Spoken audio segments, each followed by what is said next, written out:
What's up, guys? Welcome back to another episode of the Blockhash podcast. Today, we have another exciting guest, Joshua Maddox, Chief Ecosystem and Partnerships Officer for COTI, the fastest and lightest confidentiality layer on Ethereum here today. Joining us, Joshua, thank you so much for hopping on and doing the episode. I know you're pretty busy just getting back from DevCon. So pleasure having you. How you doing?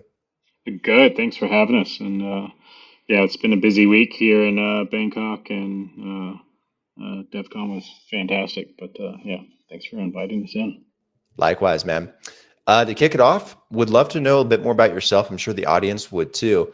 Can you tell us a bit more about your personal journey into the world of Web3 and what sparked your kind of interest in this space, and I guess how that also kind of led into COTI becoming the project you're working on today?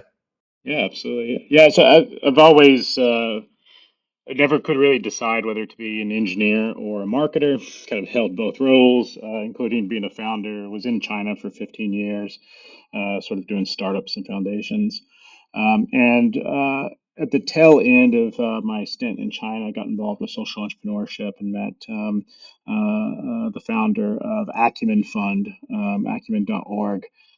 They're a fund that invests in what they call patient capital around the globe. And they deploy capital in order to fund social entrepreneurs who are battling, creating businesses that have answers to poverty and injustice around the globe. And part of my role there was to watch technology that was coming down the pipeline that would have most potential to impact our network of fellows and investees around the globe. And blockchain and AI were two of those technologies, quite obviously. And I just felt like I could have impact in blockchain. Obviously, engineering background was very curious as well. Dove into Cardano was the first blockchain that I started developing on, and was in the first cohort of the Plutus Pioneer program. And then just started looking kind of around blockchain for where the quote unquote realness was. And there was probably a naive thought back then. I've evolved a lot in my thinking of what realness means in this space. I was probably had a bit of an immature view. Uh, and yeah, have kind of bounced my way around to different, very interesting projects and founders. And latest stint has been here at COTI, working on privacy and Web3. Was there any moment in time in particular with Web3? I know there is for a lot of people. Sometimes it's investing, sometimes it's exposure to some of the use cases, sometimes it's Bitcoin, sometimes it's Ethereum. Was there anything in particular that really drove your interest at first and kind of ignited that, interest to be in the space, or was it just kind of a bunch of things? Yeah. I think when I heard early days Cardano and what they were doing in Africa and the potential that blockchain had for the bottom of the pyramid, and especially for refugees, like people who are leaving like war-torn areas, etc., around property ownership and just simple things like what happens to a refugee when you flee your country because it's in a war and then come back. How do you prove simple things like property ownership? And like, how do you come back to your country and be part of its rebirth and regrowth? Then, in addition to that, there are so many people who are born basically without identities due to the regions and location where they were born. So you just have, a billion people roughly who are underbanked or unbanked completely and can't access the financial system because they don't have the basic documentation that proves that they're a human. So back then, Cardano was doing, work, in Africa, like doing like student credentials, being able to prove after you finish university that you actually completed university and it wasn't a scam. Just simple things like this that have real potential to impact people's lives if we can get our regulatory act together, as it were. So I think that was the part that interested me the most. And as I got deeper and deeper into the space, really went through this journey of understanding more and more about the financial system, things that I wasn't taught, things that I think most people don't know about, and really understanding sort of the ins and outs of the financial system. the needless inefficiencies that exist in our systems that have real potential to be solved if the tech side and the regulatory side can work together. And what's the core mission with you guys for COTI? Is it COTI or COTI? To be honest, people say both. It's Okay. COTI. You will probably hear me actually slip in and out of both. I think it depends on one's accent and where they come from in the Sure. world. So I would say it's both. It's the same way that I'm Josh or Joshua. So both Yeah, are yeah. like Potato, both. potato, tomato, tomato. Yeah. But yeah, we are the fastest, lightest privacy layer in Web3, and our core mission is really bringing privacy to the broader blockchain ecosystem. Our native chain is Ethereum, and we've chosen Ethereum for some very obvious reasons, which maybe we can get into later. But really bringing privacy in a way that can be used today, right here and right now, not having to wait for some future promise of privacy to over 70 blockchains now. Very nice. Yeah, in regards to privacy, can you elaborate a little bit more on that? Like some of the technical innovations with COTI that kind of underpin the claim of being the fastest privacy layer in Web3 and what some of those benefits are for users. So, like starting off high level and going in deeper, like one of the problems with privacy have been is you have a few dominant kind of flavors of privacy that exist, and they each kind of serve a different use case. I'm not knocking any of these as I talk about our strengths. They're all great technology. They have been, proven over time. But you have, things like ZK that most people have heard of, Ts, which have been around probably the longest because they started off on Web 2, then got adopted into Web 3. It's more of a hardware solution. And then recently, two dominant technologies that have come out have been FHE, which is fully homomorphic encryption. And some people who follow the news may have heard of homomorphic encryption, which Apple recently announced is being used, in the new iPhone in collaboration with Tease, which is the hardware solution, kind of in the background. And then for a decentralized solution, there's fully homomorphic encryption. But the problem with all of these have been their cost. They're very computationally heavy. There are things that get done to reduce that cost. So, like ZK, you have ZKPs, and those are kind of like the proofs are brought on. Ts have always kind of been fast because it's at the hardware level, but then you have to kind of like make a choice about going into a centralization to affect it, or at least trusting hardware that exists somewhere else. And then FHE has come along and allowed you to now do, you can run logic on top of data while it stays encrypted. So the data never needs to be decrypted, and you can do operations on the encrypted data, which is amazing, which allows it to, kind of come on chain. But the problem has been it's just been too slow and expensive. So garbled circuits is the technological breakthrough that underpins COTI. It was developed by COTI Labs. Well, garbled circuits itself was developed back in the 90s in I want to say Stanford, Yale's garbled circuits, but bringing it on blockchain was the breakthrough that COTI Labs did.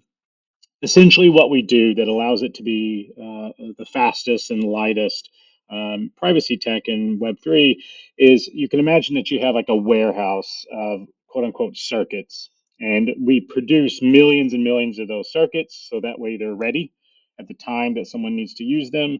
Those get shipped out of the warehouse and on chain so that by the time you need to do computation, those circuits have already gone and done sort of, a big part of the encryption magic that needs to be done under the hood to keep it lightweight and fast. By doing that, we've been able to, prove in the lab that, we're anywhere between 1.8 to 3,000 times faster than FHE on chain and 250 times lighter. So what that means in practice is now for the first time on blockchain, on a public blockchain, you can do multi-party complex encrypted logic at speed and cost efficiency on any device. And by being able to allow it on any device, that means that we can now start to not only do that as a native Ethereum L2, but we can begin to do cross chain, where people from other chains can now use this as privacy on demand, as it were. Interesting. Have you seen any use cases come out of COTI's ecosystem, or using COTI, leveraging it as of recently? That's pretty interesting. Yeah, there's quite a few. So, in our first cohort, there's roughly 25 projects that we announced in our first cohort. We're right now at testnet, by the way. So, in that first testnet cohort that we launched, there was 25 partners that ranged from. There's one really interesting NFT project called Exactualty, and they're doing persona NFTs for like K-pop and C-pop fans. So you're talking about millions of fans. I think they themselves, their app serve 1.4 million fans. And what it allows you to do is bring on some of this long promised marketing data on chain in a way that's GDPR compliant. So before you couldn't bring marketing data on chain. And so you would always have to centralize all that data. But now, because you can do it in a way that's GDPR compliant, you can start to bring, post quantum secure data onto a public blockchain, and then allow things like ticketing and like fan based NFTs, where I can prove to some artist that I am, one of their like best producing fans. So I'm not sure if you're aware, but in like music and entertainment, super fans deliver on average anywhere between 50 to 100 times the revenue of their normal fan counterparts.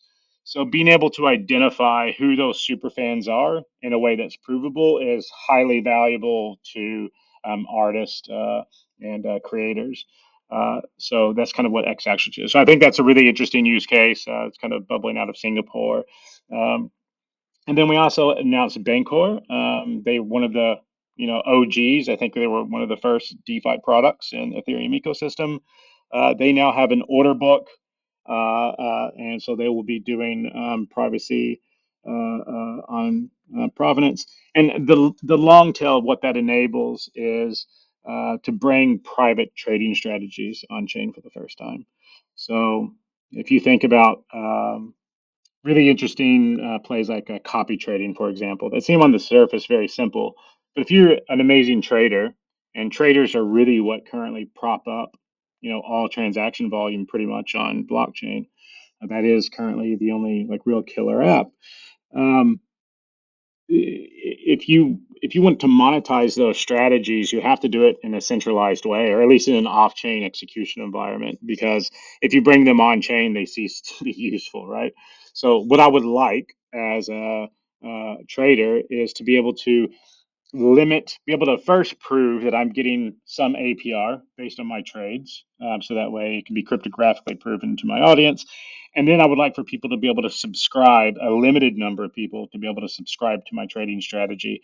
So that way the trading strategy stays useful for all of us, but I can begin to monetize, my knowledge and these things. So I think we'll start to see that come on chain. And I think that's a precursor to things like actively managed funds that kind of exist where TradFi will meet DeFi. So actively managed funds, I think, will start to be able to come on, be able to collaborate with projects like Anemoy and Centrifuge that are kind of starting to lean in that direction.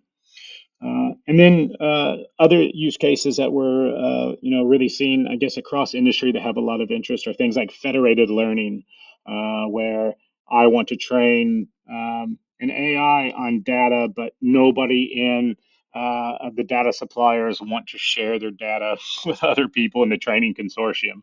So you can imagine, 10 different parties bringing their data. We can then train the AI models on top of that data while the data is encrypted.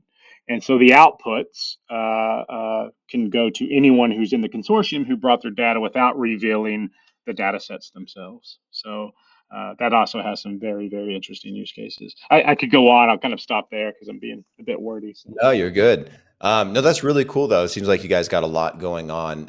Are you guys, do you have a firm date planned for moving from testnet to mainnet, or is that still up in the air at the moment? Yeah, we're slated now for Q1. Um, and really, the mainnet is basically ready to be delivered in December. We were originally going to launch the mainnet in December, but we really want to kind of run the mainnet through the rigor. So we've partnered with some, security and compliance organizations who will start to do all the auditing and pressure testing of the chain and make sure that when we bring it live for the first time, that it's ready for, sort of mass adoption. I also saw an article with you guys recently. Apparently, you guys had a collaboration with the Bank of Israel on a privacy solution for RWAs, the CBDC.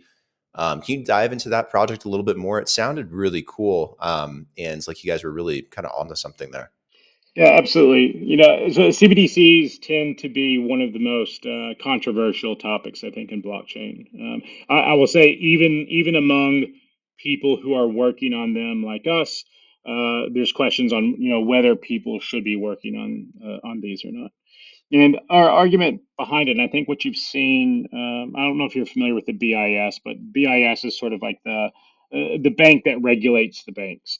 And over the past 4 to 5 years, they've done a series of sandbox environments and released reports on what are the top problems that prevent CBDCs from, becoming something that nations are want and willing to use, and that also protects citizenry. And one of the top, 2 to 4 problems that get listed in every one of those reports is lack of privacy on public blockchains. And I think when you actually talk to the regulators, there's a genuine desire for multiple reasons, but there's a genuine desire to protect user privacy and user data. And they know that CBDCs won't be launched until that happens. Now, there's some people who are of the belief that that's a feign, right? And there's some people of the belief that that's genuine. Um, Regardless, if privacy chains are not embedded in the conversation, like CBDCs are coming, there's some that have already started being used. We'll probably start with something like warehouse CBDCs and then see retail CBDCs come online, sometime after. And if advocates of privacy, decentralization, and Web3 values are not baked into that mix and baked into that conversation, then I fear we'll get the worst possible iterations of the CBDCs. So the collaboration with Bank of Israel, we were the only blockchain invited in to participate. There was like Visa, Fireblocks, which is sort of famous in the Web3 space.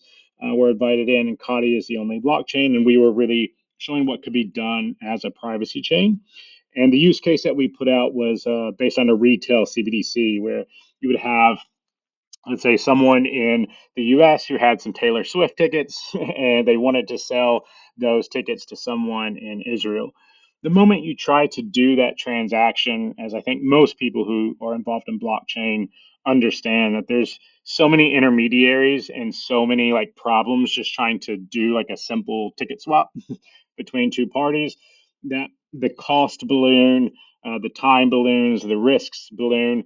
And so, really, what COTI did was show that you can take something like, the digital shekel and, USDC or another CBDC on the other side, bring those through without having to go through rounds and rounds of like FX trading, and do a direct swap between 2 retail users using, using a CBDC, but while also protecting their data, both from the regulators and from each other. So.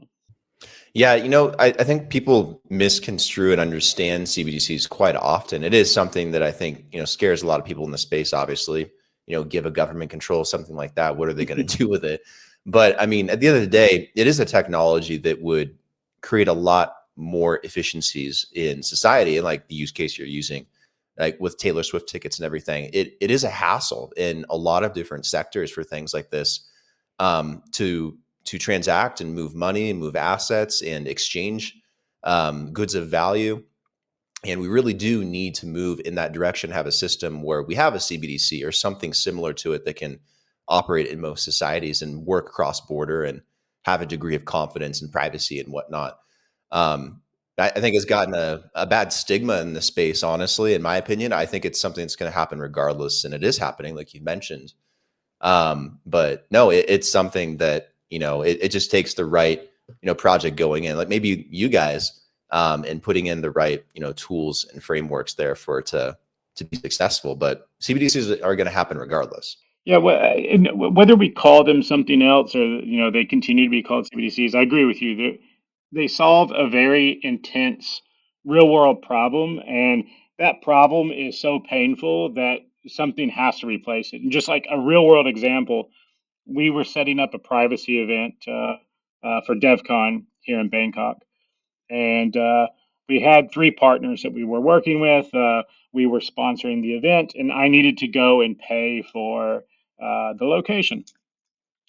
And the venue partners sent us the bill. We tried to pay it. We tried to wire them funds. It bounced back. It took 7 days for us to get the refund, so we had to wait for the refund.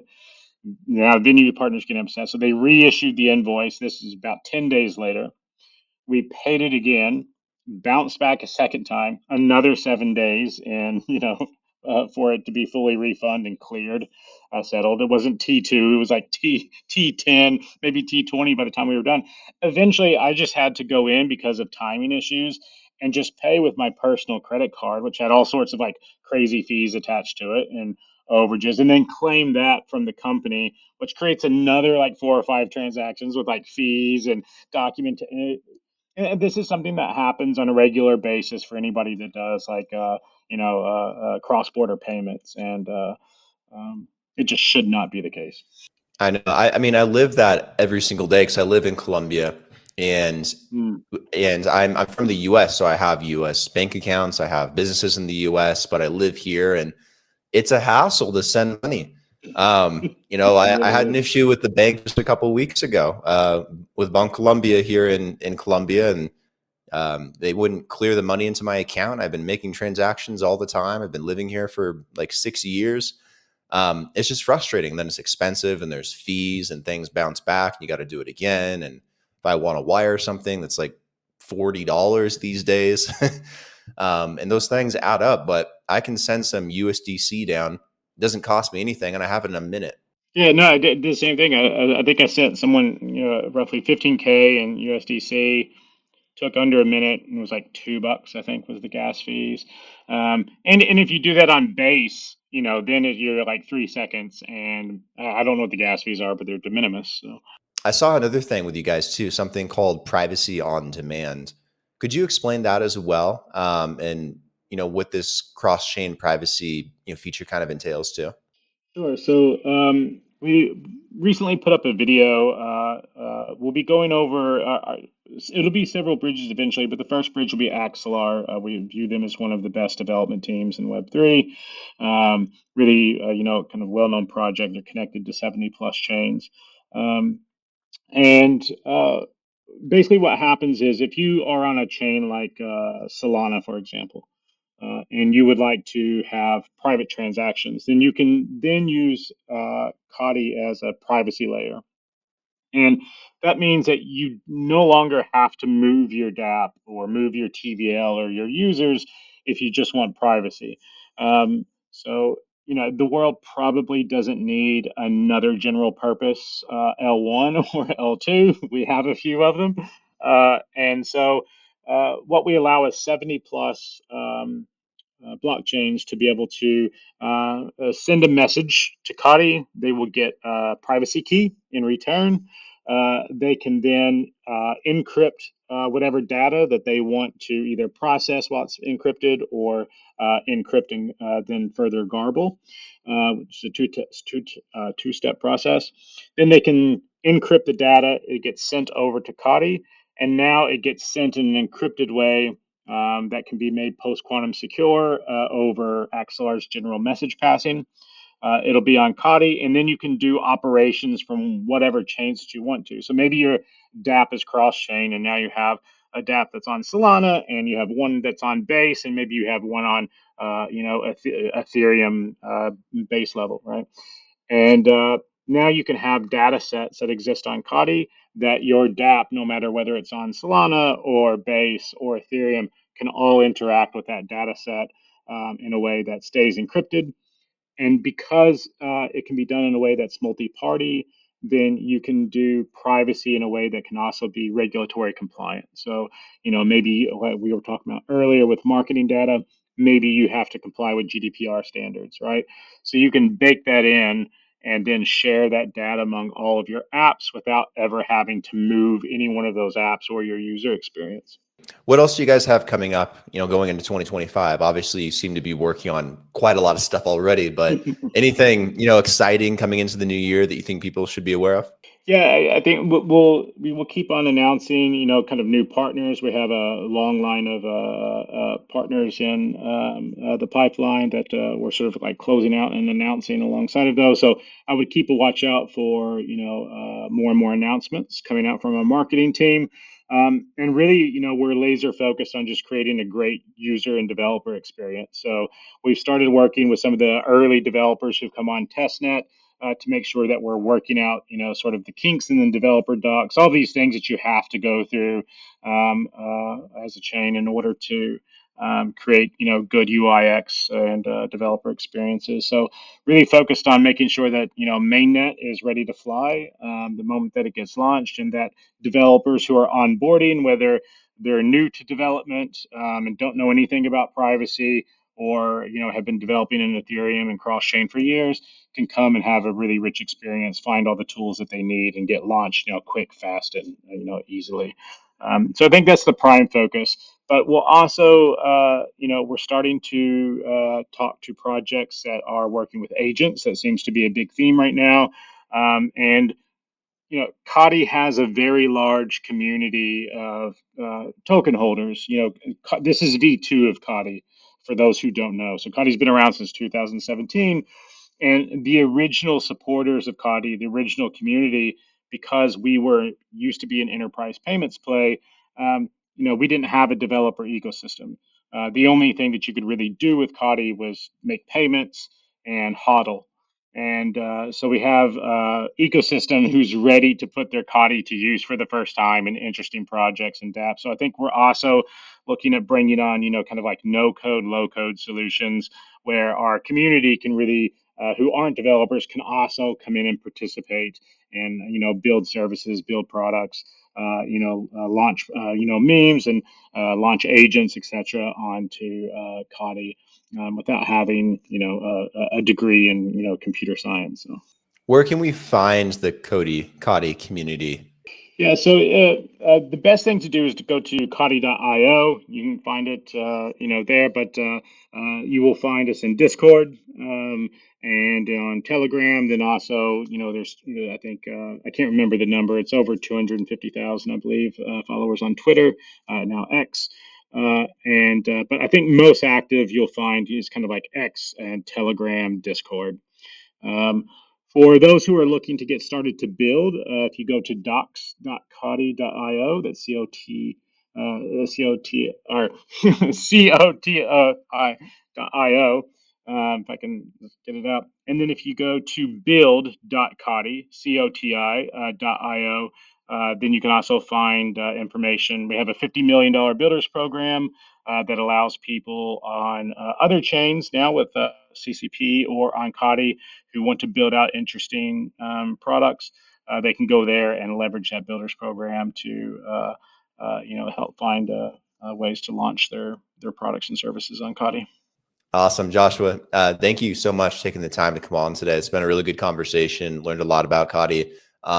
Awesome what you guys are working on in the space, especially in regards to things like privacy. So keep it up, and looking forward to when your guys' mainnet comes out, what you guys do in the next quarter going into 2025. So keep me up to date. No, we appreciate it. Thanks for having us on, and we'll definitely keep you up to date, and we'll get the link sent over. And I believe we're at COTI Foundation for those on X who want to, follow along. And we regularly have updates and host Twitter Spaces. So, come out and join us. Are you guys primarily on X, or do you use some other social platforms too?